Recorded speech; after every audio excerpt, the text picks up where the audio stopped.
ज्या गरीब कुटुंबातून काही मुलं शिक्षण घेत आहेत त्या मुलांकडे त्यांची कौटुंबिक परिस्थिती त्या मुलांचं शिक्षण पूर्ण करण्यासाठी तेवढी सक्षम नाहीये. आणि अशी मुलं जरी परिस्थिती त्यांची गरीब असली तरी ही गुणवंत मुलं मागे न राहता त्यांनी पाहिलेले स्वप्न ती मुलं पूर्ण केली पाहिजे यासाठी सातत्याने जी व्यक्ती प्रयत्न करत आहे ती व्यक्ती म्हणजे संतोष पवार सर. आणि मला वाटतं ही व्यक्ती देव आहे. कारण देव, आपण देवाकडे जातो आणि देवाला म्हणतो देवा माझं काहीतरी चांगलं कर.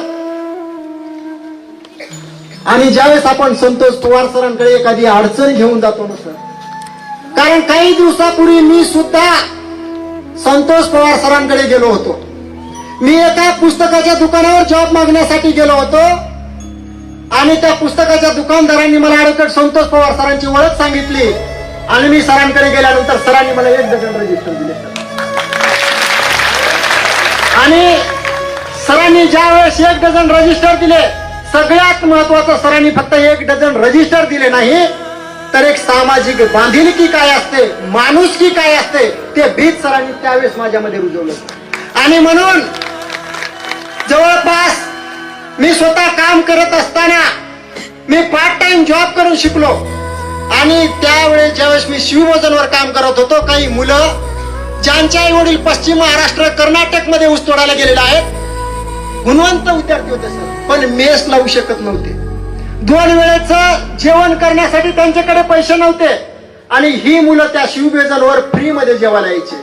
आणि एका विद्यार्थ्याची ओळख झाल्यानंतर एका विद्यार्थ्याने अक्षरशः सर मला रजिस्टर मागितले.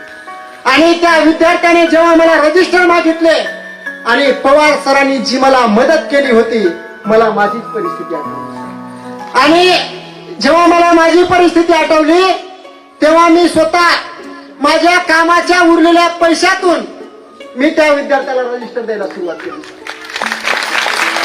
आणि फक्त असा एकच विद्यार्थी नाही, मी अशा विद्यार्थ्यांच्या शोधात लागलो सर. मी स्वतः MSWचं शिक्षण केलं, मास्टर ऑफ सोशल वर्क म्हणजे समाज कार्य, म्हणजे माझं शिक्षण हे समाजामध्येच कार्य करण्यासाठीचं शिक्षण आहे.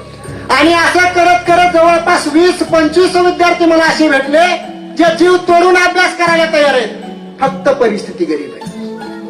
आणि मग मी ठरवलं या मुलांना आपल्याला मागे राहू द्यायचं नाहीये.